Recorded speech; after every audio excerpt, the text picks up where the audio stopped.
Hello friends, तो आज हम चर्चा करने के लिए जा रहे हैं bank guarantee in export import business for startups.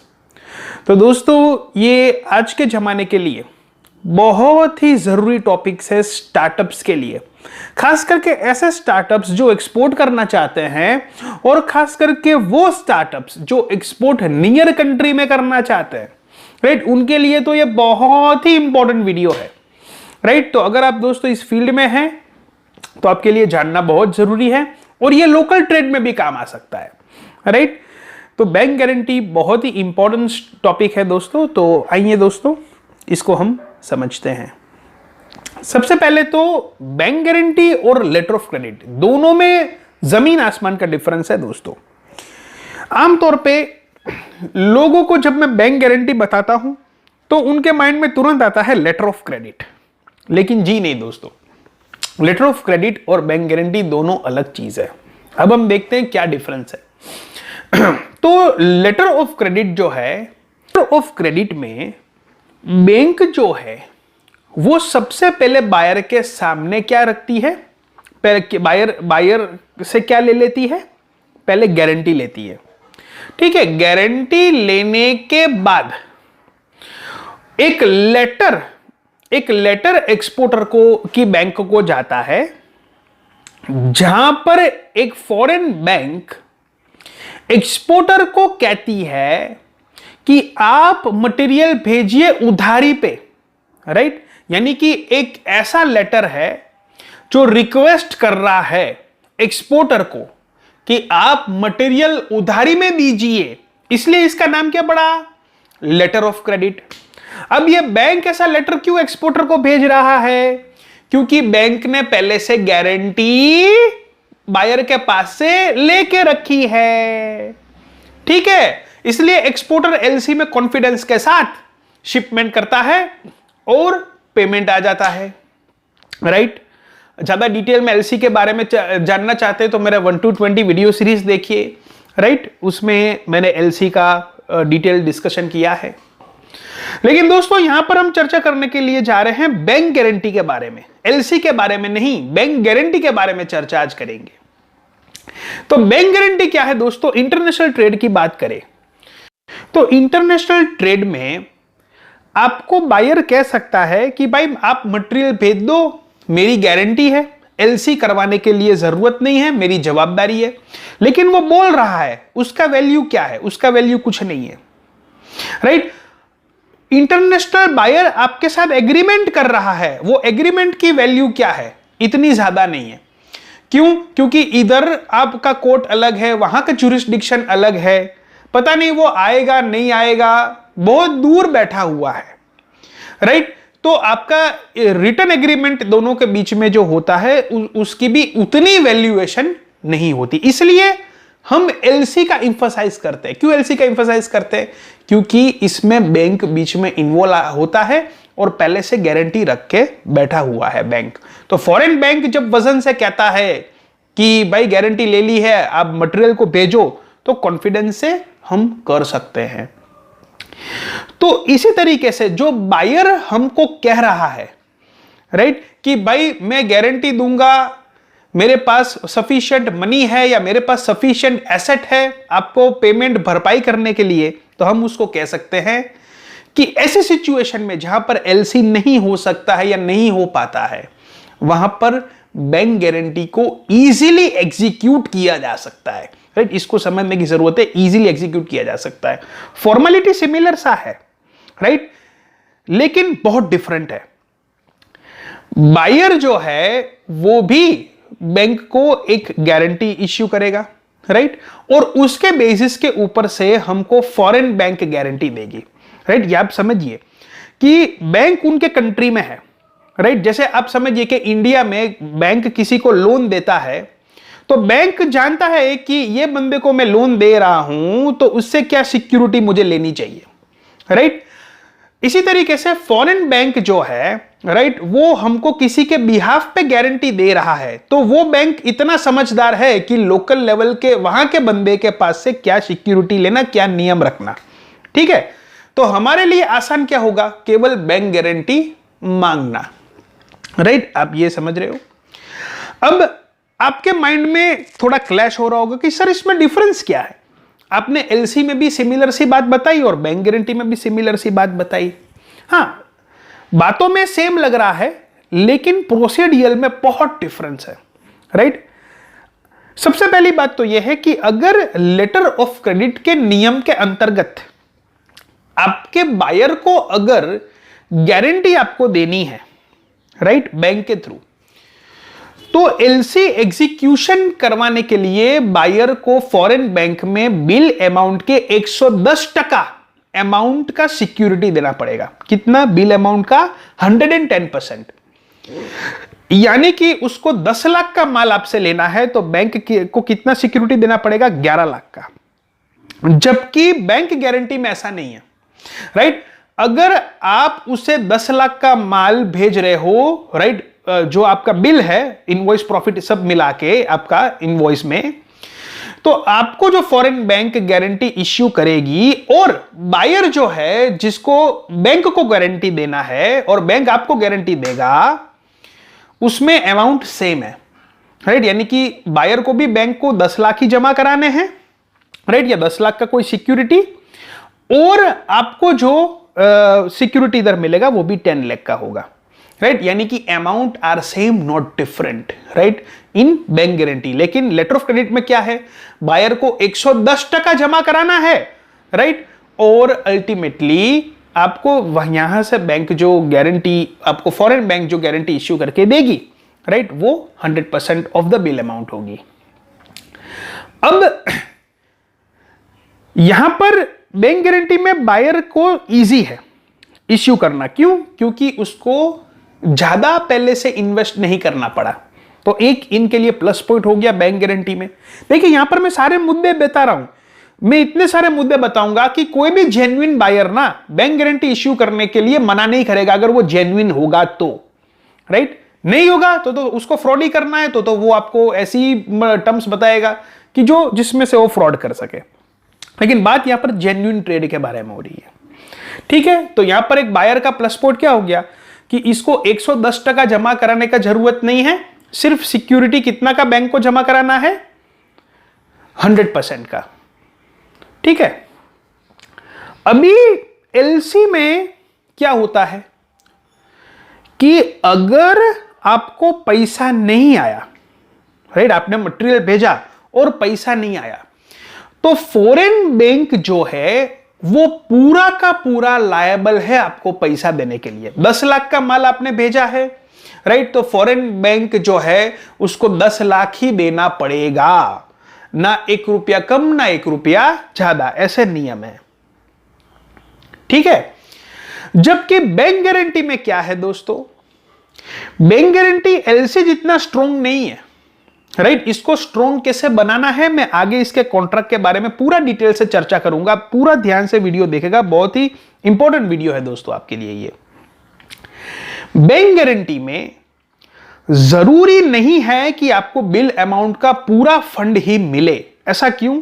क्योंकि लेट अस अज्यूम कि बायर ने कोई अपना जमीन सिक्योरिटी के तौर पे बैंक को दिया हुआ है, राइट, जिसका अमाउंट 10 लाख के आसपास है, ठीक है, 10 लाख का है। अब वो जमीन के बल पे बैंक ने इश्यू कर दिया आपको क्या? बैंक गारंटी, ठीक है। बैंक गारंटी एक इश्यू हुआ है based on the asset of the buyer, ठीक है। अभी क्या है कि मान लेते हैं कि बायर ने पैसा नहीं दिया, तो अब बैंक क्या करेगी? बैंक वो एसेट को बेच के आपको पैसा देगी, क्योंकि इसमें यूसीपी के नियम लागू नहीं होते जो एलसी में लागू होते हैं। इसमें आईएसबीपी के नियम लागू नहीं पड़ते, international standard banking practices, uniform custom and practices, ये नियम इसमें लागू नहीं होते। हालांकि जो बैंक गारंटी है उसके अंतर्गत वो जमीन बेच के आपको फंड्स देंगे, तो हो सकता है कि आपको थोड़ा कम अमाउंट मिले, राइट। आपको बिल का पूरा अमाउंट ना मिले, लेकिन इसकी प्रोसेस, इसकी प्रक्रिया में आपको कंपेंसेट करना पड़ेगा। यानी कि बैंक गारंटी उतनी असरदार और धारदार नहीं है जितना एलसी है, राइट। लेकिन फिर भी कुछ ना होने से बेहतर क्या है? कुछ होना, राइट। आज लोग ट्रेड कर रहे हैं विदाउट एलसी, तो उससे बेहतर क्या है कि अगर बैंक गारंटी मिल जाए तो आपकी सिक्योरिटी और स्ट्रांग हो जाए।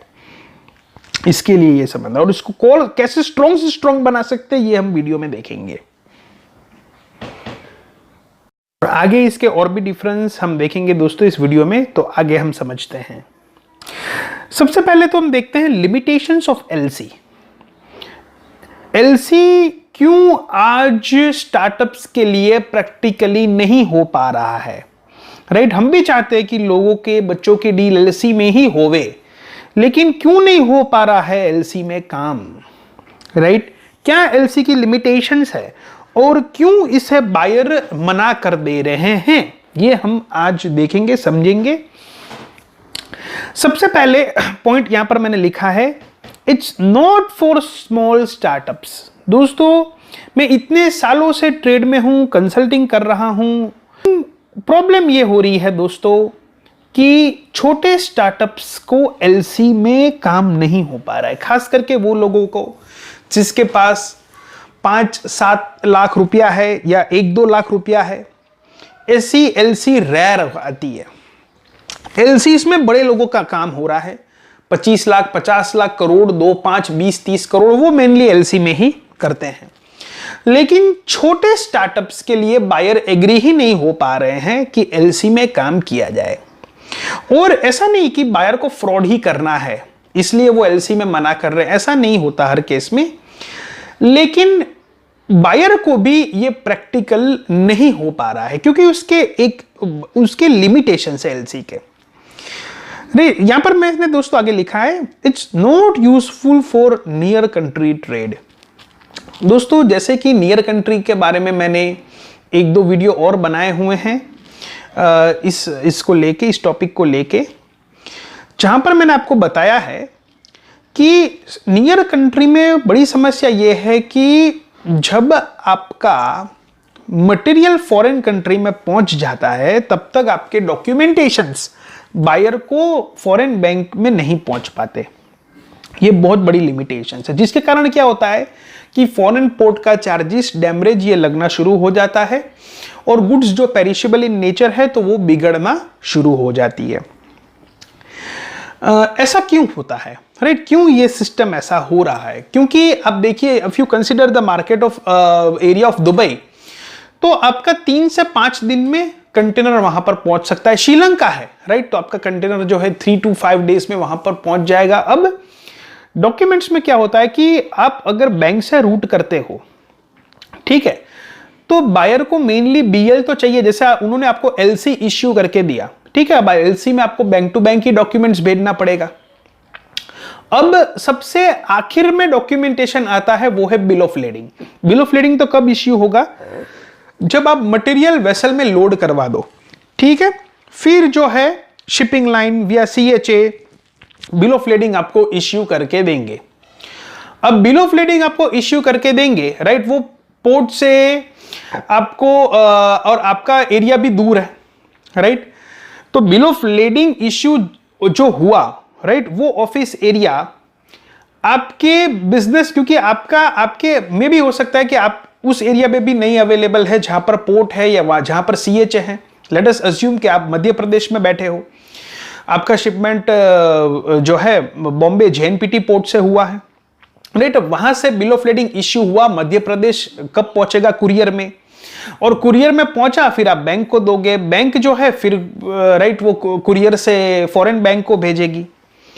तो ये प्रोसेस लंबा और टीडियस है, जिसके कारण क्या होता है कि मटेरियल जो है वो फॉरेन पोर्ट पे पहुंच जाता है और डॉक्यूमेंटेशंस फॉरेन बैंक में पहुंचते नहीं है, जिसके कारण ये थोड़ा इम्प्रैक्टिकल हो जाता है, खास करके स्टार्टअप बच्चों के लिए जिसको बैंक से एक परमिशन भी नहीं मिलती to route the documentation directly, right? उसके लिए बहुत ही बड़ी चैलेंज है इसमें काम करना, राइट? बायर को ये बिल्कुल पसंद नहीं है क्योंकि इसमें उनके 110% फंड ब्लॉक हो रहे हैं, राइट? ये इसलिए बायर ऑलरेडी फाइनेंशियल क्रंच में होते हैं। आज हर कोई फाइनेंशियल क्रंच में है, इसमें 110%, 100% माल लेने के लिए 110% फंड ब्लॉक करने का पॉलिसी में बायर एग्री करना बहुत मुश्किल है। प्लस बैंक के इसमें खर्चे हैं। यहाँ पर फर्दर पॉइंट देखिए, एक्सपेंसिव, राइट। एलसी के अगर चार्जेस की बात करें तो 1.5%, 2% जितना तो बैंक का सारा प्रोसेसिंग कॉस्ट और ये सब लग जाता है, राइट। तो फिर आज के कॉम्पिटिटिव जमाने में, राइट, ये कौन एग्जीक्यूट कर पाएगा? बहुत डिफिकल्ट है, खास करके छोटे स्टार्टअप्स के लिए, right. Documentations are really time taking, right, और strict to follow rules. LC के रूल्स बहुत स्ट्रिक्ट है, राइट। यहां पर आपने लेटेस्ट शिपमेंट डेट में चूक हो गया, राइट, आपका फंड्स जो है वो ब्लॉक हो सकता है, राइट। आपकी कंप्लायंस आप पूरे नहीं कर पा रहे हो, कुछ मिस्टेक हो गया है या जिसमें आपका भी गलती नहीं है, राइट। कोई एजेंसी सर्टिफिकेशन मान लीजिए, क्वालिटी इंस्पेक्शन सर्टिफिकेट बायर ने एलसी में रिक्वायरमेंट रखा है कि ये भी मुझे चाहिए ये टाइम फ्रेम के अंदर, राइट। तो अभी वो certifying agency is taking some delay, right. Government का उनको चाहिए कोई प्रेफरेंशियल सर्टिफिकेट ऑफ ओरिजिन या कोई लैब रिपोर्ट या कोई अदर एजेंसीज का। तो मान लेते कुछ ऐसा इश्यू भी हो गया तो अल्टीमेटली आपका डिले होगा, फिर डिस्क्रिपेंसी खड़ी होगी, राइट। और डिस्क्रिपेंसी खड़ी हो गई तो आप समझ लो कि आपका पेमेंट जो है वो लटक गया, राइट। इनकी अपनी लिमिटेशंस है एलसी की, राइट। खास करके नियर कंट्रीज में तो बहुत ज्यादा है। जैसे अगर आपको श्रीलंका करना है या दुबई करना है या बांग्लादेश करना है, ओमान, कतार करना है, राइट, इसमें तो छोटे स्टार्टअप्स के लिए अपनी बड़ी चैलेंज है इसमें। अब क्यों बैंक गारंटी रिक्वायर्ड है, राइट, अब ये हम समझेंगे इस स्लाइड में।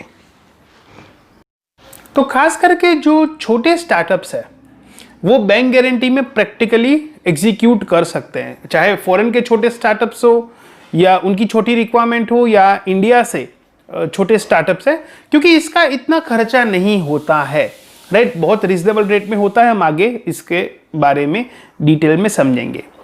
नियर कंट्रीज में आप ये बैंक गारंटी के थ्रू एक सिक्योर्ड वे में ट्रेड कर सकते हो, खास करके जहां पर ऐसी समस्या आती है कि आपके डॉक्यूमेंटेशन जो है वो देरी से पहुंचते हैं और आपका मटेरियल फॉरेन कंट्री में पहले पहुंच जाता है।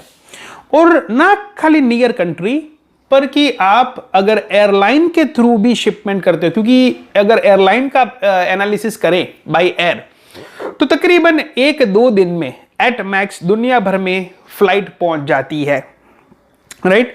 तो फिर वहां पर भी ये समस्या आती है कि बैंक से डॉक्यूमेंटेशंस भेजने में एक चैलेंज है, राइट। डायरेक्ट बायर को डॉक्यूमेंटेशन कुरियर करना पड़ रहा है। ऐसी कंडीशन में भी बैंक गारंटी आपके लिए एक सिक्योरिटी साबित हो सकती है, असरदार साबित हो सकती है। ये हम आगे देखने जा रहे हैं कि क्यों बैंक गारंटी की जरूरत पड़ रही है, क्यों रिक्वायर्ड है, क्यों ये बिजनेस में ली जाती है। Buyer can't block 110% of funds. LC में क्या है दोस्तों, बायर को 110% अपना अमाउंट फ्रीज करा देना है, फिर फॉरेन बैंक उनका letter of credit, right, draft बना के हमारी बैंक को देगा। तो यहां पर बायर को यह भी चिंता नहीं है कि 110% उनको फंड ब्लॉक नहीं कराना है।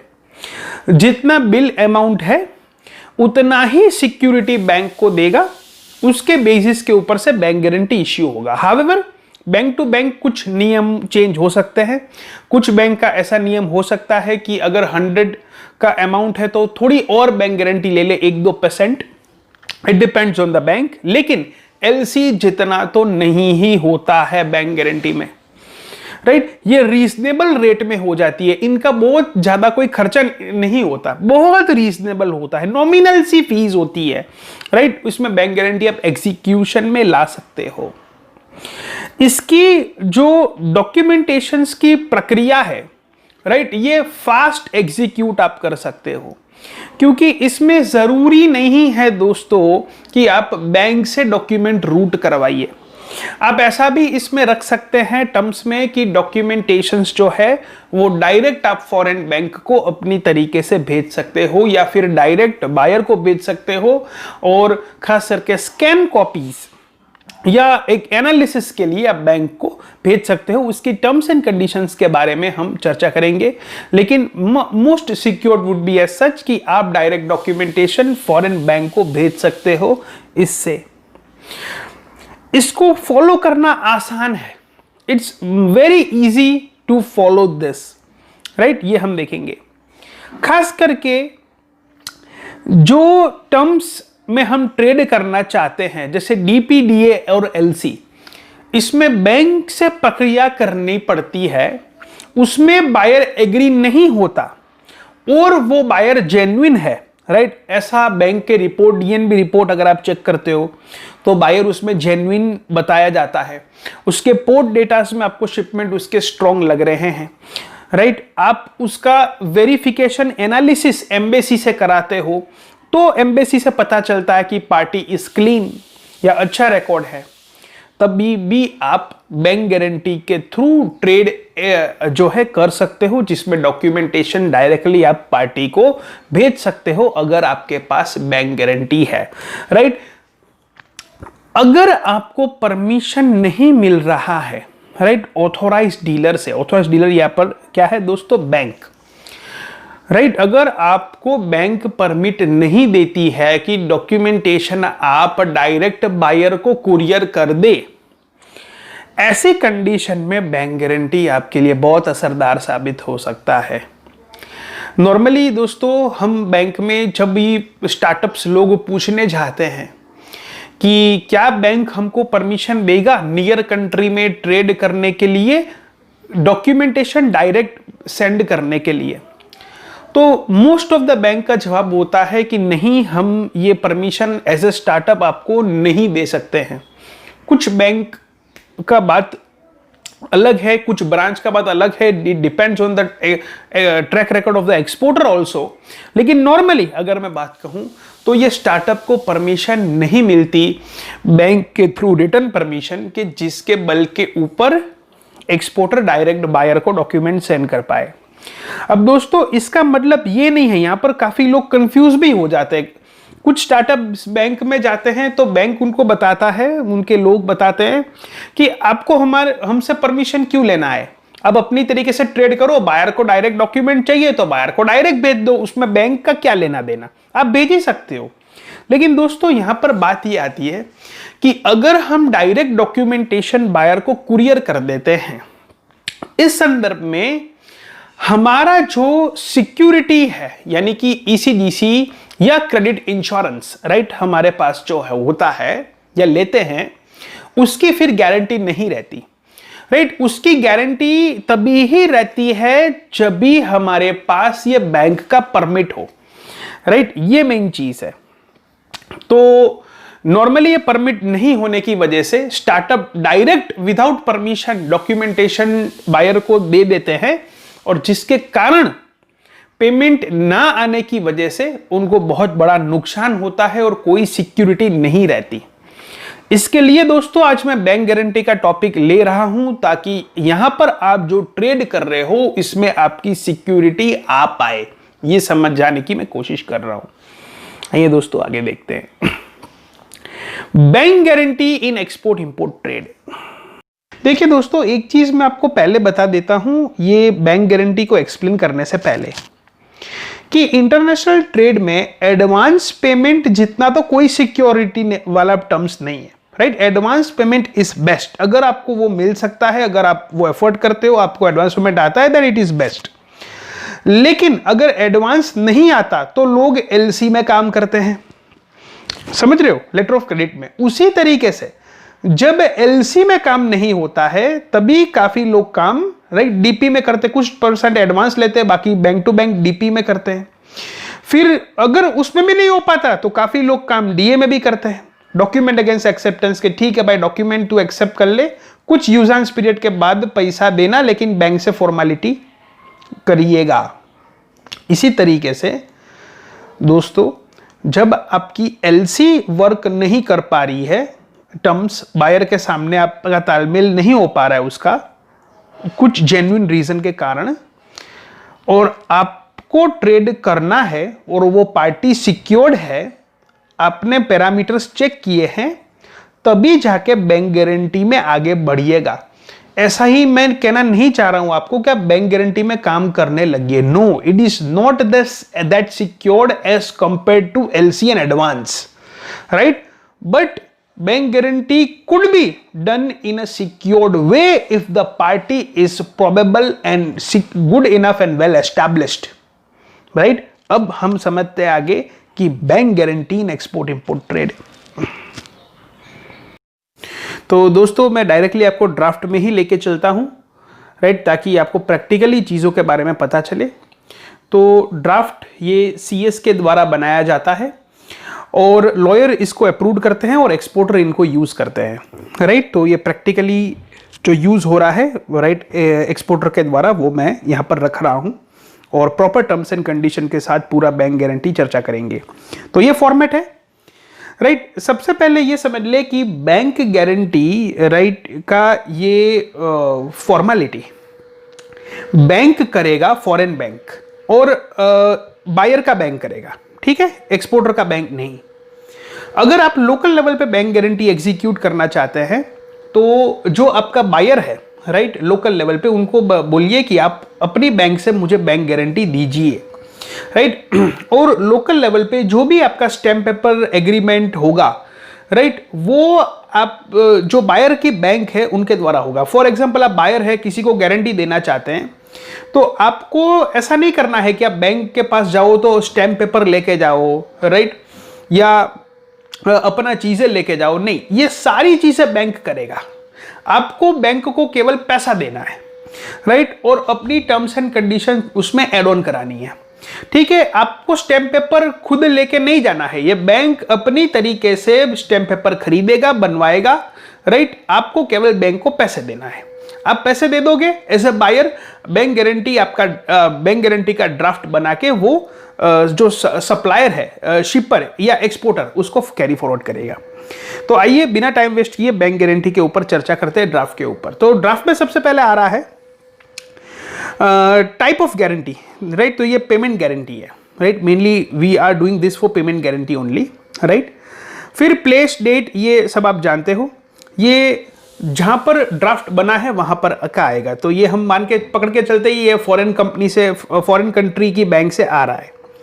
फिर अमाउंट ऑफ गारंटी, राइट, तो जो भी आपका रकम है यूएस डॉलर में, राइट, या जो भी करेंसी में आप ट्रेड कर रहे हो, मेनली यूएसडी में होता है, तो ये है। Last date for lodging the claim, right, कि इससे अब last date for lodging the claim का मतलब ये नहीं है कि ये टाइम फ्रेम के अंदर आपको पैसा मिलेगा एज ए एक्सपोर्टर, ऐसा नहीं है। इसका मतलब ये है कि ये टाइम फ्रेम के अंतर्गत आपको बैंक को कंप्लेन कर देना है, राइट, कि भाई अभी तक मुझे क्लेम नहीं मिला है, इसका प्रोसेस कराइए, राइट। आपको एक फॉर्मेलिटी करने का ये डेट है। तो आगे हम टर्म्स एंड कंडीशंस देखेंगे तो इसके बारे में आपको पता चल जाएगा। गारंटर, गारंटर कौन है? बायर, ठीक है, यहां पर उसका डिटेल आएगा। और द एप्लीकेंट, एप्लीकेंट भी फॉरेन कंपनी आएगा। अब आप यहां पर सोच रहे होंगे कि बैंक गारंटी के ड्राफ्ट में ऐसा क्यों होता है कि गारंटर और एप्लीकेंट दो बार हम बायर लिख रहे हैं? देखिए दोस्तों, अगर कंपनी प्रोप्राइटरशिप है तो गारंटर में इंडिविजुअल नेम आएगा, राइट, उस पर्सन का, और एप्लीकेंट में उसका कंपनी का डिटेल आएगा।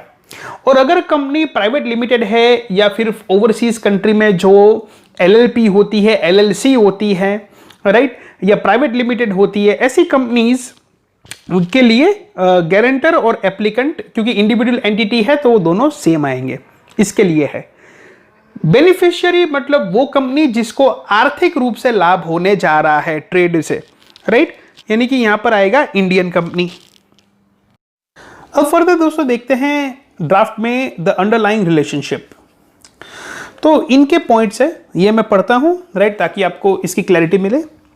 The deed of guarantee made this day of November 2020। यहां पर दोस्तों आपके बायर कोई भी डेट यहां पर डाल सकता है जब आपका एग्जीक्यूशन ऑफ कॉन्ट्रैक्ट और ये बैंक गारंटी बन रहा हो। Between dash here after the bank and India company here after the seller of the other part. Whereas overseas foreign company, यहाँ पर buyer, hereafter called the buyer, has purchased from seller dash for rupees या dollar, जो भी आपका amount है वो यहाँ पर आप लिख लीजिए। Whereas seller has agreed for the same and has entered into a contract with the buyer date November 2020, क्योंकि यहां पर बायर का भी एग्रीमेंट है। फिर बायर से नहीं कि भाई मैंने तो कुछ लिया ही नहीं था, तो यहां पर आपका अमाउंट है और यहां पर आपका ये एक तरीके का कॉन्ट्रैक्ट भी है। Whereas to safeguard, अब इंपॉर्टेंट पॉइंट आ रहा है दोस्तों, देखिएगा, whereas to safeguard the interest of seller against any default of payment by buyer to seller and any of its contractual obligations under the above said contract, the bank at the request of the buyer has agreed to issue this bank guarantee on behalf of buyer। दोस्तों इसका मतलब क्या है? इसका मतलब simple सा है कि यहां पर हमको बायर के ऊपर भरोसा नहीं है और उनका बैंक भी ड्राफ्ट में यही कह रहा है कि अगर बायर जो है पैसा नहीं देता है और अगर एक्सपोर्टर ने टर्म्स एंड कंडीशंस कॉन्ट्रैक्ट की फुलफिल कर ली है तो बैंक जो है वो लायबल रहेगा और वो एक्सपोर्टर को पैसा देगा। राइट, ये मेन यहां पर चीज आपको समझनी है। आगे हम ड्राफ्ट में और डिटेल से इसको समझते हैं, देखते हैं। Now this deed witness as follows. देखते हैं दोस्तों, in consideration of the above the bank also as it successor. अब यहां पर देखिए दोस्तों, यहां पर बैंक की बात हो रही है, कौन सी? फॉरेन बैंक की, जो जहां से हमको गारंटी आ रही है वो क्या है? सक्सेसर है। अब सक्सेसर का मतलब क्या है कि वो किसी को सक्सेस दिलाता है। राइट, जैसे आप बायर के साथ डील नहीं कर रहे थे, ठीक है, लेकिन यहां पर बैंक ने आपको प्रमोट किया कि एक गारंटी देके, उसका गारंटी देके। राइट, सो बैंक एक उनके बायर के लिए, मतलब हमारे बायर के लिए उनका क्लाइंट, ठीक है, एक सक्सेसर का रोल प्ले कर रहा है। सक्सेसर का आप गूगल का में मीनिंग चेक कर सकते हो, आपको बिजनेस डिक्शनरी में मिल जाएगा। And assigns do hereby bind itself unconditionally and irrevocably that in the event of any default of failure on the part to observe any of the conditions of the terms of the contract between buyer and seller dated so and so। तो यहां पर clear ये बताया जा रहा है कि ये एक तरीके का इररिवोकेबल, यानी कि हमने एलसी में जो सीखा था, राइट, कि जो कैंसिल नहीं हो सकता। राइट, और अगर बायर ये फेल हो जाता है अपनी एंड से तो बैंक को पैसा देना ही है। परंतु यहां पर फर्दर कंडीशंस में लिखा गया है, वो हम पढ़ते हैं। The bank shall on first demand by seller without protest, demur or proof without reference to the buyer and irrespective and notwithstanding any contestant by buyer or the existence of any dispute whatsoever between seller and buyer, pay forthwith to seller or its successor and assign and sums up rupees or dollar that seller demands। यहां पर दोस्तों एक चीज हमको समझने की है कि जो टर्म्स एंड कंडीशंस, राइट, यहां पर मेंशन की गई है, बैंक जो है, फॉरेन बैंक, ये हक रखती है, राइट, कि इंडियन पार्टी को या फिर अगर हमारा सक्सेसर यानी कि हमारी बैंक हो तो, राइट, यहां पर वो हमसे कुछ कॉन्क्रीट प्रूफ मांग सकती है। राइट, वो कॉन्क्रीट प्रूफ कौन से होने चाहिए? जो कॉन्ट्रैक्ट के दायरे के अंदर है, कॉन्ट्रैक्ट के दायरे के बाहर नहीं। राइट, अगर वो हम प्रोवाइड कर देते हैं तो हमारा पेमेंट यहां पर मिलना ही है। राइट, ये डीड, ये एग्रीमेंट बताता है। अब दोस्तों ये समझ लेना कि कॉन्ट्रैक्ट हम बनवाएंगे तो इसका मतलब ये नहीं है कि इसमें हमारी घर की टर्म्स एंड कंडीशन रख सकते हैं, नहीं। यहां पर आप यूसीपी, आईएसबीपी, बैंकिंग नॉर्म्स का उल्लंघन करके कोई कॉन्ट्रैक्ट में नई चीज नहीं ला सकते। उदाहरण के तौर पे आप किसी बैंक को फोर्स नहीं कर सकते कि आप पोर्ट में जाके मेरा माल चेक करें। राइट, ये नहीं हो सकता। राइट, तो जो रूल्स एंड रेगुलेशंस के दायरे में जो टर्म्स एंड कंडीशंस आती है वही ड्राफ्ट में मेंशन की जा सकती है। तो जितना मैक्सिमम सिक्योरिटी हो पाएगा उतनी सारी टर्म्स एंड कंडीशंस ये ड्राफ्ट में क्या क्या इंक्लूड होनी चाहिए, ये मैं प्रेजेंटेशन में आपको जरूर बताऊंगा दोस्तों। तो आगे हम देखते हैं। तो दोस्तों देखते हैं, ये बैंक गारंटी इंडिपेंडेंट होती है। राइट, बहुत सारे लोगों को ऐसा डर लगता है कि बायर के कंट्रोल में बैंक गारंटी होती है। जी हां दोस्तों, अगर आपकी बैंक गारंटी वीक है तो बायर के कंट्रोल में मानी जाएगी और ये कैंसिल भी तुरंत हो जाती है क्योंकि ये एलसी नहीं है, राइट, और बायर के फेवर में चीजें चली जाती है। इसलिए मेक श्योर कि इंडिपेंडेंट बैंक गारंटी को कैसे करवाना है उसके मैंने पॉइंट्स आगे बताए हैं। तो यहां पर हम रीड कर लेते हैं जो ड्राफ्ट में लिखा है। The bank further agrees that the guarantee shall constitute an independent and autonomous contract between the buyer and seller and shall not in any way be affected by any dispute or difference between buyer and seller। buyer ये कह रहा है, seller ये कह रहा है, दोनों में मतभेद हो गए हैं तो बैंक को अपना निर्णय लेना होता है, right, based on the contract, based on the guarantee, bank has to act on it, right. तो ये हम आगे इसमें देखेंगे। फर्दर दोस्तों इंपॉर्टेंट टॉपिक के ऊपर आ गए हैं, जो डीड में मेंशन है वो है बिल्स ऑफ एक्सचेंज। दोस्तों बिल्स ऑफ एक्सचेंज के बारे में मैंने काफी चर्चा की हुई है, इसके रिलेटेड कुछ वीडियोस भी है और हमने 1 to 20 वीडियो सीरीज में भी इसकी बात की है, राइट। अब यहां पर मैं आपको एक एग्जांपल दे के समझाता हूं। जैसे मान लीजिए आपके पास क्रेडिट कार्ड है, ठीक है, क्रेडिट कार्ड में आप स्वाइप करा के चीजें लेते हैं। आप कहीं शॉप में गए, राइट, आपने बहुत सारी खरीदी की और क्रेडिट कार्ड दिया, ठीक है, क्रेडिट कार्ड स्वाइप कराया। अब आप वो चीजें मटेरियल घर पे लेके आ गए। अब आपने देखा, परखा, तो पता चला कि मटेरियल ठीक ठाक नहीं है, इसमें कुछ कमियां हैं, राइट। आप स्टोर में वापस जा रहे हो, स्टोर वाला कह रहा है भाई यहां पर नो रिटर्न पॉलिसी है, राइट। अब यहां पर कुछ नहीं हो सकता। क्या आप जो है आपने क्रेडिट कार्ड से स्वाइप किए हैं, भले आपने उधारी ली है, ये उधार के पैसे है क्रेडिट कार्ड, इनफैक्ट मैं ये कहूंगा कि ये अभी आपके पैसे ही नहीं है, राइट, क्योंकि आपने बैंक में आपका लिमिट था ज्यादा, उसके अंतर्गत आपने परचेस किया, अभी आपको बैंक को पैसे लौटाने हैं, राइट, अभी आपने परचेस कर लिया है, पैसा नहीं दिया है, तो क्या बैंक आपको छोड़ देगा क्योंकि आपको मटेरियल खराब आया? क्या बैंक जो है वो सेलर को पकड़ेगा कि उसने मटेरियल खराब दिया? नहीं, बैंक जो है वो आपको ही पकड़ेगा क्योंकि कार्ड स्वाइप आपने कराया था, कार्ड आपका था, अकाउंट आपका था, चाहे मटेरियल मिला हो, अच्छा मिला हो, ना मिला हो, सेलर रिटर्न रिफंड दे रहा हो, नहीं दे रहा हो, उसका कोई मतलब नहीं, आपका ईएमआई कटना शुरू हो जाएगा, राइट, आपका ईएमआई कटना शुरू हो जाएगा। इसी तरीके से बिल ऑफ एक्सचेंज होता है दोस्तों। बिल ऑफ एक्सचेंज में फॉरेन बायर साइन कर देता है, मतलब गया, right, he has to pay the money. और ये साइन कब करता है? आपके डॉक्यूमेंटेशन लेने से पहले, राइट। अगर आप ये फॉरेन बैंक में डॉक्यूमेंटेशंस डायरेक्टली भी भेज देते हो under the bank guarantee formalities, right, तो और बिल ऑफ एक्सचेंज उसमें भेजा हुआ है, तो बायर उसको साइन करने के बाद ही डॉक्यूमेंट्स उठाएगा। और साइन करते वक्त उसमें लिखा होता है कि इतने डेज में या फिर इतना यूजेंस के बाद, राइट, फंड्स आपको मिलेगा और आपका डील जो है वो डॉक्यूमेंट के अगेंस्ट होता है, राइट, गुड्स के अगेंस्ट नहीं, डॉक्यूमेंट के अगेंस्ट होता है। इसलिए तो पेमेंट टर्म्स ऐसी सारी बनी है, जैसे डीपी है, document against payment. Goods against payment क्यों नहीं है, मुझे बताइए, राइट, गुड्स अगेंस्ट पेमेंट क्यों नहीं है? नहीं होता ऐसा इंटरनेशनल में, राइट। डॉक्यूमेंट अगेंस्ट एक्सेप्टेंस, क्यों ये डॉक्यूमेंटेशन की बात हो रही है?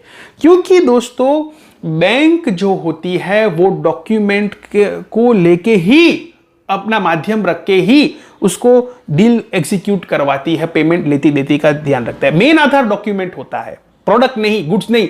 क्योंकि बैंक, मैंने आपको 1 to 20 सीरीज में भी कहा है, bank only deal with documents but not with the goods. Goods से कोई लेना देना नहीं है बैंक को, उसको केवल डॉक्यूमेंट से लेना देना है।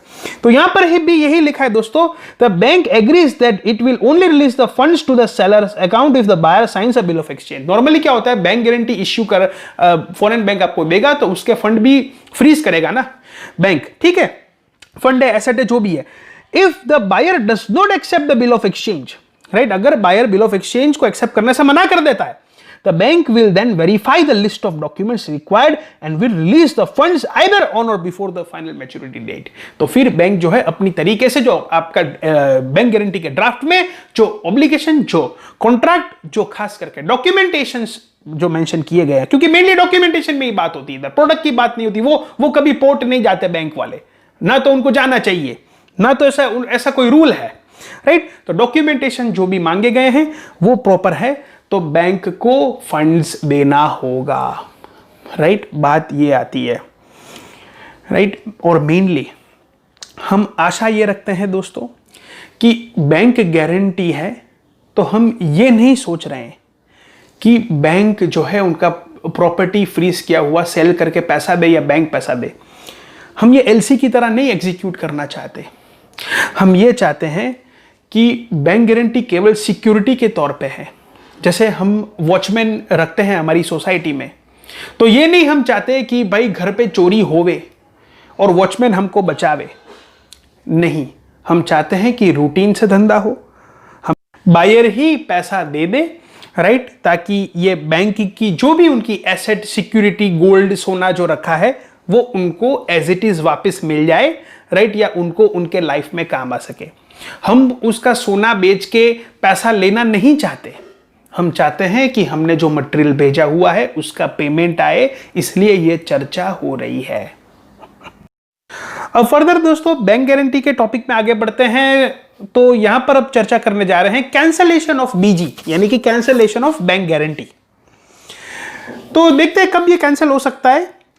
The bank guarantee shall only be cancelled if the seller fails to ship the goods to the buyer and fails to submit the required documents proof to the buyer, or if the country where the buyer is located rejects the goods if the delivered goods are different from the goods in the offer। अब bank guarantee कब cancel हो सकती है, कैसे cancel हो सकती है? अगर सेलर यानी कि एक्सपोर्टर, यहां पर आप समझ ले, वो माल ही नहीं भेजता बायर को, तो ऑब्वियस सी बात है, तो फिर एक्सपोर्टर को पैसा ही नहीं मिलने चाहिए। अगर मटेरियल नहीं भेजता है तो अगर डॉक्यूमेंटेशंस जो बायर ने मंगवाए हैं, जो लिस्ट मंगाया है, वो नहीं भेज पा रहा है या उसमें कोई कमी है या कोई डॉक्यूमेंट्स नहीं भेजा हुआ है, तो भी पेमेंट रुक सकता है, रोक सकती है, कैंसिल हो सकता है बैंक गारंटी, राइट। और अगर ऐसी स्थिति हो गई है कि जो गुड्स है वो रिजेक्ट हो गए हैं। ये गुड्स रिजेक्ट कब हो सकते हैं दोस्तों, राइट, जब दूसरे प्रोडक्ट आप उनको भेज दो। फॉर एग्जांपल उन्होंने आलू मंगाया है और आपने चिल्ली भेज दिया, मिर्ची भेज दी, राइट। उन्होंने मिर्ची मंगाया है, राइट, तो आपने ककुम्बर भेज दिया। उन्होंने टेबल मंगाया है, आपने कुर्सी, चेयर भेज दी, राइट। अगर टोटल डिफरेंट प्रोडक्ट यहां पर है तो वो रिजेक्शन हो सकता है। इसके लिए भी बायर को मैच्योरिटी डेट से पहले उनको पोस्ट शिपमेंट इंस्पेक्शन करवाना पड़ेगा, उनके पोर्ट में एक सर्वे कंपनी को अपॉइंट करके, और उसके प्रूफ बैंक को जमा करने होंगे। मेक श्योर बैंक ये पोर्ट में जाके काम नहीं करता, राइट। ये चीज बायर को करनी पड़ेगी मैच्योरिटी डेट से पहले। और अगर ये साबित कर देता है कि एक से अलग ही दूसरे ही प्रोडक्ट आए हैं, राइट, है ही नहीं, उसके फोटोज, वीडियोस, प्रूफ वगैरह है, तो ही ये कैंसिल हो सकता है, बाकी नहीं हो सकता, राइट। अगर आपने जेन्युइन प्रोडक्ट भेजे हैं, चिंता की बात नहीं है, बैंक गारंटी एग्जीक्यूशन होके रहेगी। अब यहां पर कुछ बायर को ऐसे भी लग सकता है कि मैं जो चर्चा कर रहा हूं, मैं एक्सपोर्टर के पक्ष में बात कर रहा हूं। दोस्तों यहां पर नियम की बात हो रही है, किसी एक्सपोर्टर और इंपोर्टर के पक्ष की बात नहीं हो रही। नियम जो है वो ऐसे ही नियम है जो दोनों के लिए इक्वल हो, एक्सपोर्टर इंपोर्टर को दोनों को समान तरीके से रखते हो, ऐसे नियम है। अब यहां पर ऐसे लग रहा होगा बायर को कि भाई मैं कैसे सेफ रहूं, एक्सपोर्टर तो हमको कैसे भी करके गुड्स अच्छी क्वालिटी का नहीं भेजेगा, हमारा पैसा चला जाएगा, राइट, हमारा ये वो।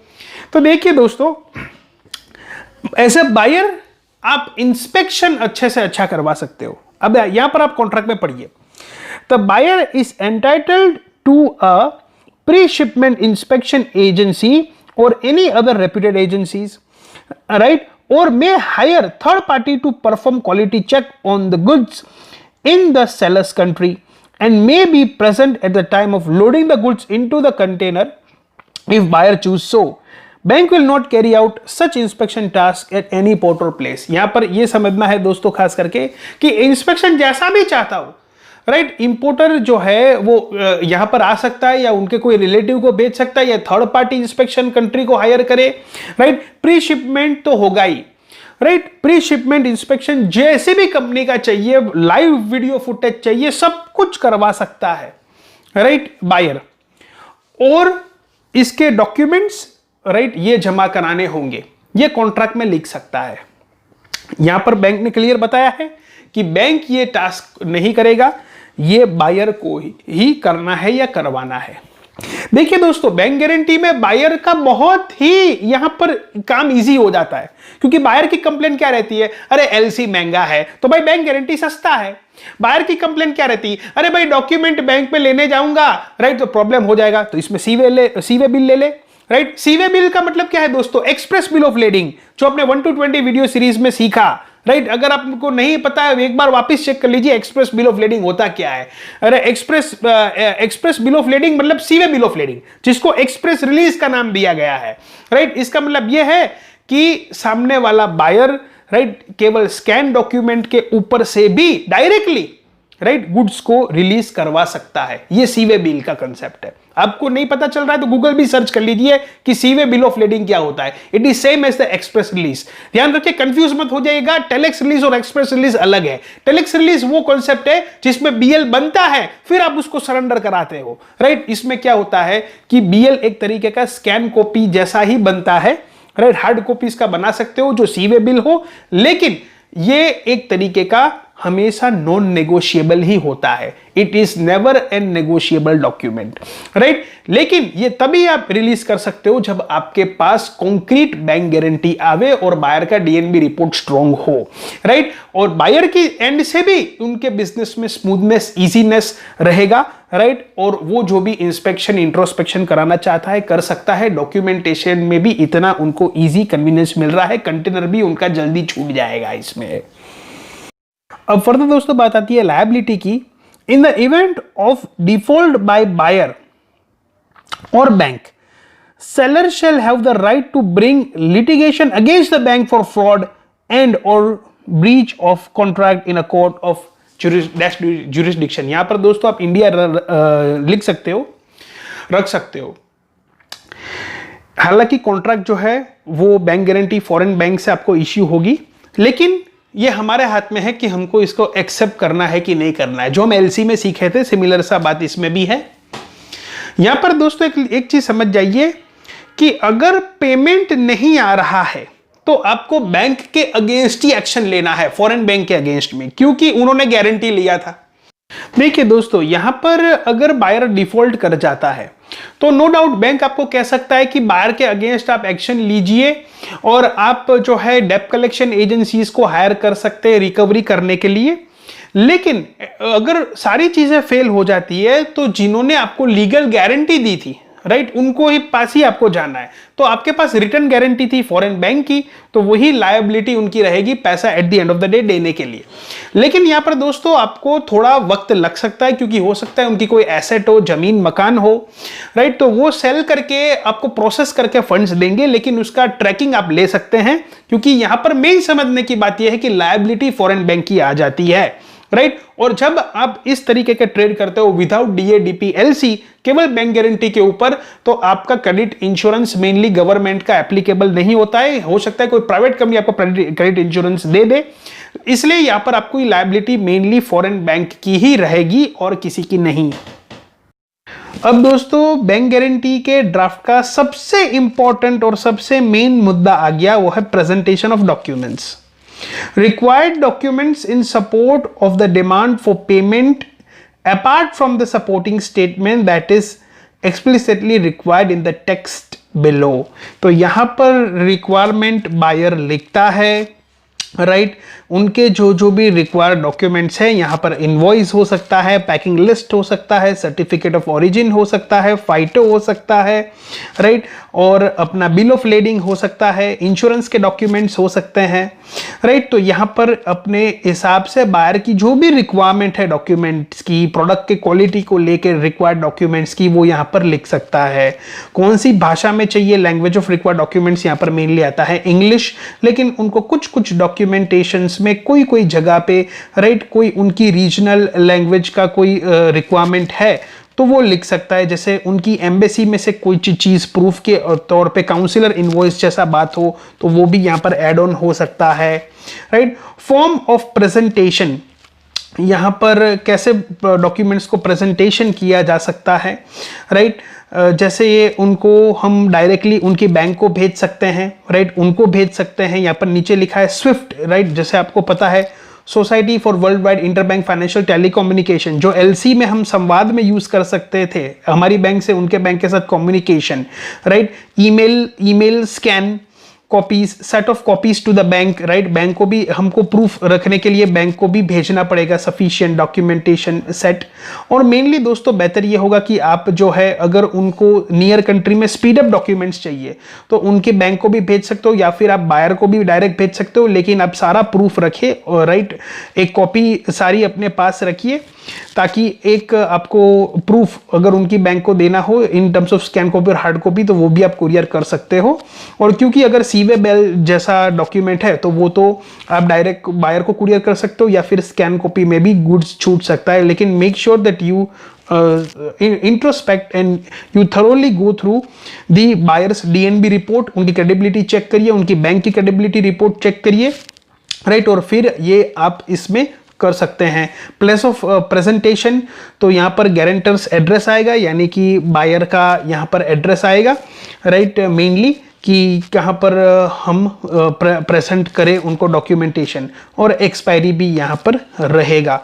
लेकिन मेक श्योर कि एक्सपायरी का डेट जो है वो 21 डेज के 21 डेज से ज़्यादा होना चाहिए, एटलीस्ट 21 दिन का टाइम रहना चाहिए।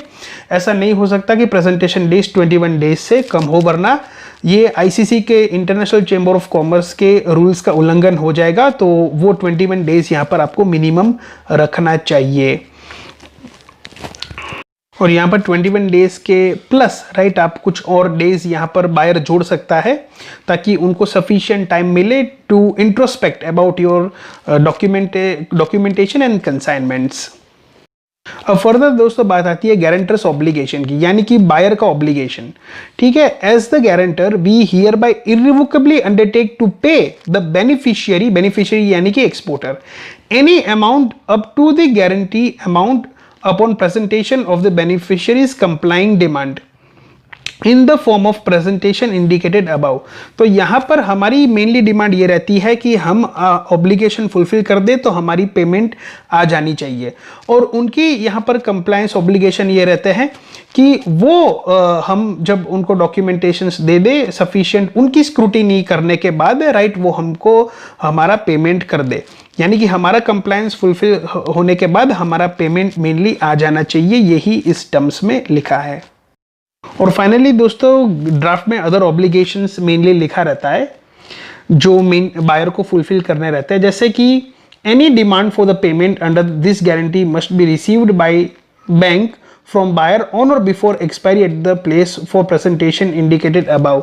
तो यहाँ पर मेनली ये चीज़ है कि जो भी बायर के टर्म्स एंड कंडीशंस है, गारंटी अमाउंट है, उसके अंतर्गत बैंक को पहले से सिक्योरिटी मिल जानी चाहिए, राइट, फिर ही ये चीज़ को एग्जीक्यूशन में लाया जाएगा। फिर this guarantee is not transferable, normally bank guarantee transfer नहीं हो सकती, they are not transferable. Any dispute arising from this guarantee shall be settled by court of the competent jurisdiction in India, right. तो यहाँ पर हमने ये भी लिखा है कि ताकि क्या है कि अगर देखिए फॉरेन कंट्री में आपको कोर्ट में जाना पड़ा तो आपको बहुत खर्चा हो जाएगा, क्योंकि वहाँ की वकील की फीस भी बहुत हाई रहती है, लाखों में चली जाती है। इससे बेहतर यह है कि जो भी अपना केस हो, राइट, क्योंकि आपका मेनली फॉरेन बैंक के सामने होने वाला है, तो बैंक आमतौर पे कहीं भाग नहीं जाएगा अगर आपने रेप्यूटेड बैंक से काम किया है, राइट। तो अगर ज्यूरिसडिक्शन इंडिया रखते हो तो आपके कोर्ट के खर्चे वगैरह ये रीजनेबल में चीज में होगा, राइट। और यहाँ पर title and signature by the authorised person of the guarantor right. जैसे कि कोई पार्टनरशिप कंपनी होती है तो उसमें कोई ऑथोराइज पर्सन होता है 3-4 में से एक, तो उसका एक सिग्नेचर आएगा, या फिर प्रोपराइटर है या प्राइवेट लिमिटेड है और उसमें जो भी ऑथोराइज पर्सन है, प्रोपराइटर में तो वही होता है तो उसका सिग्नेचर आएगा। राइट। तो जो भी authorise person of the company है वो गारंटर माना जाएगा और उसका यहाँ पर सिग्नेचर आएगा। तो ये मेन चीज़ अदर प्रोविजंस में होती है। तो मुझे एक ईमेल आया था वजीर एडवाइज़र से। राइट। वो मेरे से चाहते थे कि कम्युनिकेट करें, क्योंकि उनको सरकार की तरफ पीएचडी चैम्बर ऑफ कॉमर्स जो एपेक्स बॉडी है, राइट, उनकी तरफ से उनको हायर किया गया है और उनको स्टार्टअप्स को लेके, राइट, एक पिक्चर रोड मैप क्लियर हो, इसलिए उनको सरकार को टिप्स देनी है। तो हमारी काफ़ी चर्चा इनके साथ हुई ताकि मैं गवर्नमेंट को एक रोड मैप दे सकूं, क्योंकि बात भी सही है कि government does not do the business. Right. तो उन्होंने चुना है कि जो जो लोगों को बिजनेस कर रहे हैं, और खास करके वो लोगों को ज़्यादा पता चलता है जिसके साथ ज़्यादा बिजनेसमैन जुड़े हुए हैं। Right. So they have approach me, और भी एक्सपर्ट लोगों को उन्होंने अप्रोच किया हुआ है। तो हमारी एक्सपोर्ट इंपोर्ट को रिलेटेड काफ़ी चर्चा हुई, और उसमें सबसे बड़ा जो मुद्दा था जो मैंने बताया वो था पेमेंट का मुद्दा। मैंने उनको क्लियर कहा कि भाई साहब, आप गवर्नमेंट से रिकॉर्ड निकालो कि नया आईईसी जिन्होंने लिया है, राइट, और पिछले 1-2 साल का रिकॉर्ड आप निकाल लो। राइट। आप कोविड के पहले का 2 साल का निकाल लो तो भी आपको आइडिया आ जाएगा। जिसने फर्स्ट आईईसी नया निकाला है और उन्होंने एक्सपोर्ट किया हुआ है, और आप चेक करिए कि कितनों को पेमेंट आया है। राइट। नतीजा शॉकिंग निकलेगा, क्योंकि बहुत सारे लोगों का पेमेंट नहीं आया है। राइट। बहुत सारे स्टार्टअप्स का, देखिए पुराने जो लोग करते रहते हैं उनको पेमेंट आता रहता है, उनका रिलेशन, उनका पुराना बिजनेस है। नए स्टार्टअप्स इसमें एंटर होते तो क्या है कि बहुत बड़ी यहां पर एक गैंग बिठाई गई है ओवरसीज कंट्री में, जो स्टार्टअप्स को लूटने के लिए ही बैठे हुए हैं। जैसे आप दोस्तों आप देखोगे कि आपका रजिस्ट्रेशन आरसीएमसी एपेडा वगैरह में होता है तो आपको सामने से कॉल आने लगते हैं कि भाई हमको बनाना भेजो, अब हमको अनार भेजो, ये भेजो, वो भेजो। राइट। जस्ट आपका रजिस्ट्रेशन हुआ है, सामने से आपको अप्रोच करने के लिए शुरू हो गए। जस्ट आप एक बार सोचिएगा कि वो आपसे क्यों लेना चाह रहे हैं। राइट। ऐसी क्या यूएसपी है आपके पास, या ऐसी क्या मेहनत की है, ऐसा क्या मार्केटिंग किया है, लेकिन लोग जो है इसमें फंस जाते हैं। तो मैंने उनको बताया कि देखिए बहुत सारे ऐसे स्टार्टअप्स हैं जो अलग अलग देश के कोने कोने से हमारे पास आते हैं, अलग अलग जगह पे इंस्टीट्यूशन से बहुत सारी जगह से आते हैं। राइट। और उनका भी पैसा नहीं आ रहा है, ऐसा बहुत सारे केसेस हमारे पास आते रहते हैं। राइट। तो इसको आप थोड़ा सीरियसली देखें। राइट। इसको थोड़ा सीरियसली देखें।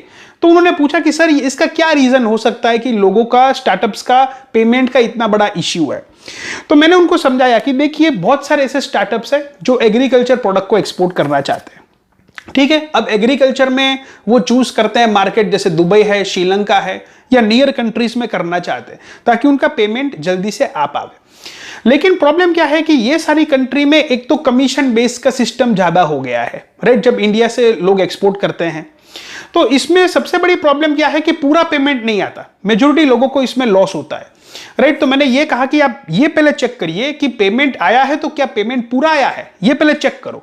राइट। कि ये कैसे चेक कर सकते हैं ये भी मैंने बताया कि आप ईबीआरसी चेक करो। Right. Electronic bank realisation certificate, कि ठीक है एक्सपोर्टर ने एक्सपोर्ट किया। राइट। कभी कभी क्या है, हम आंकड़े देख के खुश हो जाते हैं, ओहो इतना ज्यादा एक्सपोर्ट हो रहा है राइस का, इतना ज्यादा एक्सपोर्ट हो रहा है एग्रो प्रोडक्ट का। लेकिन ये भी तो देखना जरूरी है कि इसमें स्टार्टअप्स कितने हैं और स्टार्टअप्स को कितने को पेमेंट आ रहा है, जो खास करके नए नए 1-2 साल के एक्सपोर्टर है। राइट। ये भी देखना तो जरूरी है। राइट। ताकि इसकी प्रॉब्लम, ये चैलेंज को हम सॉल्व कर पाए। तो मैंने कहा कि आप देखिए कि किन का ईबीआरसी क्लोज हुआ है और पूरे अमाउंट से क्लोज हुआ है, तो इसके बारे में हमको आइडिया आएगा। राइट। सेकेंडली मैंने उनको यह बताया कि देखिए इसमें सबसे बड़ी समस्या क्रेडिट इंश्योरेंस को लेके है। राइट। खास करके नियर कंट्री में जब लोग ट्रेड करते हैं तो बायर भी, ठीक है हम ये नहीं कहना चाहते कि सभी बायर फ्रॉड है, नहीं, बायर भी काफी लोग जेन्युइन होते हैं। और बायर का मेन प्रॉब्लम क्या है कि उनको डॉक्यूमेंटेशन बहुत लेट मिलते हैं। राइट। और ये बड़ी समस्या है। तो इसके लिए क्या है, डायरेक्ट डॉक्यूमेंटेशन भेजने के लिए हमको इसी एक बैंक का परमिशन लेना जरूरी होता है। और मोस्ट ऑफ केस पे क्या होता है, स्टार्टअप्स को बैंक परमिट नहीं देती, या कभी कभी स्टार्टअप्स बैंक को पूछने जाते हैं कि भाई हमको डायरेक्ट डॉक्यूमेंट्स बायर को भेजना है, परमिशन दो। तो बैंक कह देती है कि भाई उससे परमिशन लेने की हमसे क्या जरूरत है, आप अपनी तरीके से बायर को डायरेक्ट भेज दो। राइट। कभी कभी ऐसे भी जवाब बैंक से आते हैं, कुछ बैंकरों से। लेकिन यहाँ पर दोस्तों बात ये समझने की है कि अगर हमने डायरेक्ट डॉक्यूमेंटेशन भेज दिया और अगर हमारे पास ईसीजीसी कवर या क्रेडिट इंश्योरेंस भी पड़ा है, राइट, तो हमारे लिए वो वैलिड नहीं रहेगा, केवल कागज का एक टुकड़ा हो जाएगा हमारे लिए। क्योंकि यहाँ पर क्रेडिट इंश्योरेंस की कंपनियां क्लियर ये बताती है कि अगर आपको डायरेक्ट डॉक्यूमेंटेशन भेजने हैं तो बैंक से परमिट लीजिएगा, वरना क्लेम नहीं मिलेगा, राइट। अब बैंक जो है वो परमिट नहीं दे रही है, राइट। बैंक जो कह रही है वो स्टेटस होल्डर को ही परमिट मिलेगा, स्टार्टअप्स को नहीं मिलेगा। तो अब स्टेटस होल्डर के पास परमिट है, डायरेक्ट डॉक्यूमेंटेशन वो कुरियर कर सकता है, राइट। और आजकल के ज़माने में हर कैटेगरी में स्टेटस होल्डर पड़े हैं। स्टेटस होल्डर मतलब 1 2 3 4 5 स्टार एक्सपोर्टर, जिसका बेसिक 20 करोड़ से ज़्यादा एक्सपोर्टर है वो 1 स्टार में आ जाता है। हालांकि मैंने उनको काफ़ी सजेशन दिए हैं, लेकिन मेरा मुख्य सुझाव यही था कि स्टार्टअप्स और स्टेटस होल्डर की प्लेइंग फील्ड लेवल वाली होनी चाहिए। ऐसा नहीं होना चाहिए कि स्टेटस होल्डर को कुछ ज़्यादा ही स्टार्टअप से फ़ायदा मिलने लगे, खास करके पेमेंट को लेके। अब आप देखिएगा कि स्टार्टअप को डायरेक्ट डॉक्यूमेंटेशन भेजने का परमिट मिलना मुश्किल है और स्टेटस होल्डर को ये परमिट बैंक से मिल जाता है, राइट। तो आप समझिए कि वो स्टेटस होल्डर जो है वो आसानी से शिपमेंट कर पाएंगे, क्योंकि उसके पास गवर्नमेंट का पेमेंट का सिक्योरिटी है।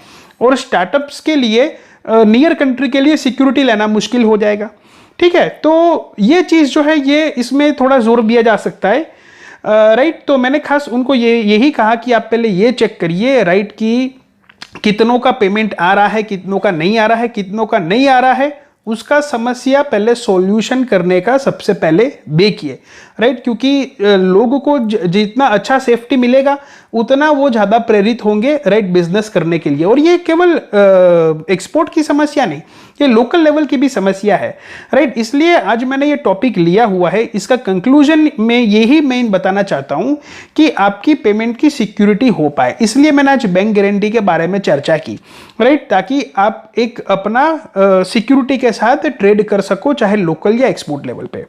अब मैं आपको सिंपल एक चीज बताना चाहूंगा, राइट, एक सॉल्यूशन बताना चाहूंगा। मैं ज्यादा आपको कंफ्यूज नहीं करता।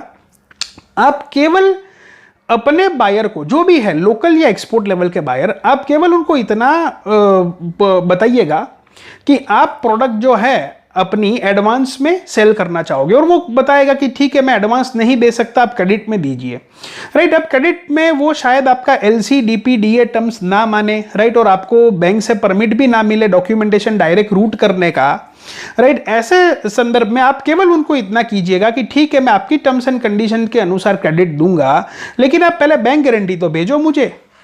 देखिए मैं आपको लाखों का माल भेज रहा हूं, राइट, हजारों लाखों का माल आपको भेज रहा हूं उधारी पे, क्रेडिट पे, राइट। तो आप अपना बैंक गारंटी नहीं दे सकते, राइट। बैंक गारंटी तो आपको अपने बैंक से देना है, राइट। और वो तो एग्जीक्यूट तभी होगा जब हम आपको मटेरियल भेजेंगे। मटेरियल नहीं होगा, प्रोडक्ट नहीं होगा, तो आपका पैसा भी नहीं कटेगा, ठीक है।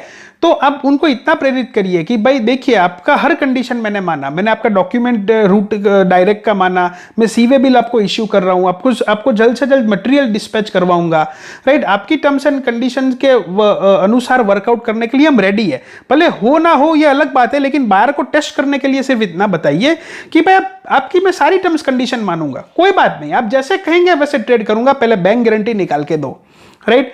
जैसे ही फ्रॉड होगा बता देगा, भाग जाएगा, सुनेगा ही नहीं, राइट। तो इतना करिए, राइट, इतना स्टेप लीजिए। देखिए दोस्तों मैं वीडियो इसलिए नहीं बना रहा हूं, राइट, कि मेरे पास लोग ज्यादा आने लगे, राइट, ना मैं ये भी इसके लिए भी नहीं कर रहा कि मुझे YouTube में ज्यादा व्यूअरशिप मिले। अगर मुझे व्यूअरशिप ज्यादा लेना होता तो मैं ये 1 घंटे का वीडियो लाइव चला देता और बताता आपको 3-4 दिन से पहले कि लाइव है, बहुत सारे लोग ऐसे कर रहे हैं। लेकिन मैं इसमें भी नहीं मानता, क्योंकि देखिए दोस्तों ऑनलाइन लाइव से बेहतर है कि मैं आपको इसका अच्छा कंटेंट बना के बेच दूं YouTube में, आप अपने हिसाब से देख लो, राइट। तो ये लाइव के चक्कर में मत पड़िए, राइट। आप बेवकूफ बन रहे हैं, मार्केट में बेवकूफ बनाने वाले लोग हैं।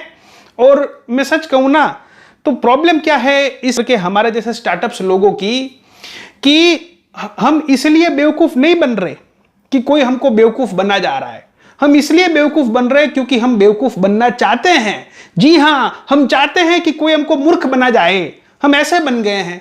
क्योंकि देखिए दोस्तों मैंने इतना नॉलेज आपके साथ शेयर किया है, फिर भी कुछ लोग मेरे पास आके, जिसके साथ फ्रॉड हो जाता है, आके मुझे बताते हैं सर मेरे साथ फ्रॉड हो गया। मैंने कहा कि भैया ये कौन सी पेमेंट टर्म्स में काम आपने कर दिया? तो वो भी बताते हैं सर हाँ हमको पता था कि इसमें रिस्क है, हमको पता था कि इसमें पैसे चले जाएंगे, या हमको पता था कि हमारा इसमें फ्रॉड हो सकता है या चांसेस ऑफ फ्रॉड ज्यादा है, लेकिन फिर भी हमने किया। मैं पूछता हूं क्यों किया, तो बताते सर हम देखना चाहते थे कि कुछ करना चाहते थे, देखना चाहते थे। राइट, अब देखिए दोस्तों ये कैसे लोग हैं, राइट, एक्सपेरिमेंट के लिए, राइट, अपने आप की पैसों की बलि चढ़ा रहे, जबकि क्लियर पता है कि ये टर्म्स में आपको करना नहीं चाहिए। फिर भी मेरे पास लोग आते हैं कि सर हमने मटेरियल दे दिया है, राइट, और अब हम पैसे की वेट कर रहे हैं। और जब उनको पूछते हैं कि सिक्योरिटी, वो कहते हैं सर सिक्योरिटी कुछ लिया नहीं है, हमने तो बस कर दिया। और मैं जब इनमें से लोगों को पूछता हूं कि क्यों हुआ ऐसा, तो अल्टीमेटली लोग ये बताते हैं कि सर प्रॉब्लम एक्चुअली ये है कि हमको बाय एयर शिपमेंट भेजना था या बाय कंटेनर नियर कंट्री में भेजना था। अब बाय एयरलाइन में आप देखो 2 दिन में प्रोडक्ट पहुंच जाता है, कंटेनर में नियर कंट्री में आप देखो तो 3 से 5 दिन में प्रोडक्ट पहुंच जाता है। तो बैंक से डॉक्यूमेंटेशन भेजने में इतना समय लगता है और बायर का डैमरेज इतना ज्यादा चढ़ जाता है, इसलिए बायर ने डायरेक्ट डॉक्यूमेंट्स मंगाया और हमको बैंक से परमिशन डायरेक्ट डॉक्यूमेंट्स का मिला नहीं। तो हमने सोचा कि क्रेडिट इंश्योरेंस और ईसीजीसी कवर अब हम लेने से कोई फायदा नहीं है, क्योंकि वैसे भी बैंक से परमिट नहीं मिल रहा है। तो अब क्या करें, रिस्क में कुछ तो करना है नियर कंट्री में, राइट, तो फिर कर दिया। तो ये मेन समस्या है बहुत सारे लोगों की, और ये सिर्फ मैं मेरे स्टूडेंट की बात नहीं कर रहा हूं, ये ओवरऑल ग्रुप में भारत देश में बहुत सारे ऐसे एक्सपोर्टर हैं जिन्होंने इस तरीके का शिपमेंट किया हुआ है, राइट, और बहुत सारे लोगों को पेमेंट पूरा नहीं आया हुआ है, आया है तो आधा अधूरा आया है या फिर नहीं आया है, राइट, खास करके दुबई जैसे मार्केट में, श्रीलंका जैसे मार्केट में पेरिशेबल एग्रो प्रोडक्ट्स को लेके रीसेंट टाइम में पिछले 1-2 साल में। लेकिन दोस्तों यहां पर मैं ये नहीं कहना चाहूंगा कि सभी दुबई श्रीलंका के बायर फ्रॉड है या गलत है, ऐसा मैं नहीं कहना चाहूंगा, राइट, बहुत सारे जेन्युइन लोग भी वहां पर होंगे, हैं और काम कर रहे हैं। लेकिन ये जो स्टार्टअप्स के साथ प्रॉब्लम इतना हो रहा है, राइट, और खास करके स्टार्टअप्स मैंने देखा कि कोई भी टर्म्स जो है सिक्योर्ड वाली में वर्कआउट नहीं कर पा रहे या नहीं कर रहे हैं, राइट, तो ऐसे में एक मैंने बैंक गारंटी का ऑप्शन उनको दिया हुआ है कि भाई कुछ अगर तुझे करना ही है, क्योंकि मानेंगे नहीं लोग, क्योंकि लोग नहीं मानते मैंने देखा, लेकिन अभी करना ही है, राइट, तो फिर बैंक गारंटी लेके करो। तो केवल बस मैं आपको इतना रिक्वेस्ट करूंगा, सिंपल, आप जो है इतना केवल याद रखिए, ऐसे एक्सपोर्टर अपने बायर को केवल एक बार आप उनको इतना बताइए, आप बैंक गारंटी का जो फॉर्मेट है जो एक्सपोर्ट इंपोर्ट गुरु की वेबसाइट में डाउनलोड कर लीजिएगा, यूट्यूब में मैं डिस्क्रिप्शन दे दूंगा।